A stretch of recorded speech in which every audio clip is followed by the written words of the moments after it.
আসসালামু আলাইকুম এভরিওয়ান। আশা করি সকলেই ভালো আছেন। আগের ভিডিওগুলোতে আমি দেখিয়েছিলাম আমাদের বাঁধাকপি ক্ষেত ও বেগুন ক্ষেত। আজকে দেখাচ্ছি আমাদের ফুলকপি ক্ষেত। কত সুন্দর ফুলকপি গাছগুলো হয়েছে।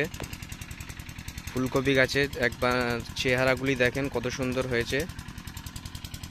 এর আগে জমিটাতে ধনেপাতা ছিল।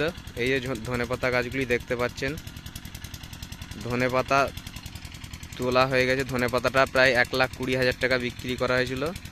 এই যে পুরো জমিটা এত বড়, ওই মাথা পর্যন্ত আছে, অনেক লম্বা। দুটো জমি আছে, দুটো জমিতেই কপি করা হয়েছে।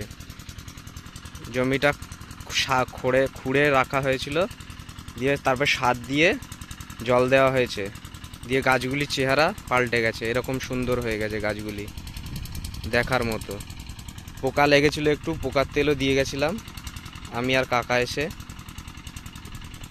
আর কপির দাম এখনো পর্যন্ত ভালোই রয়েছে, 25 টাকা পিস যাচ্ছে।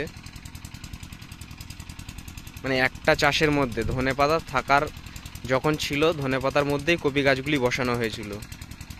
ধনেপাতাটাও উঠে গেছে, কপি গাছগুলির চেহারাগুলোও পাল্টে গেছে। কপি গাছগুলিও বড় হয়ে গেছে, সার দিয়ে ছেঁচে দেওয়া হয়েছে।